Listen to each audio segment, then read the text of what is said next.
Hello everyone, in today's video I'm going to show you how to create a GIF on your iPhone. First, open Shortcuts app and go into the Gallery tab just right here, and then go into the search. Then type in GIF and then make GIF.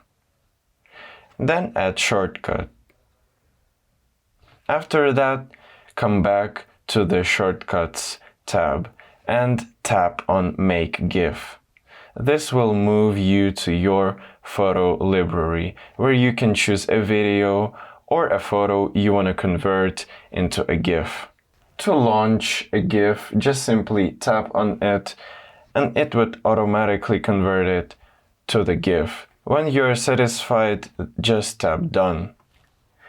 And now you know how you can do a GIF on your iPhone.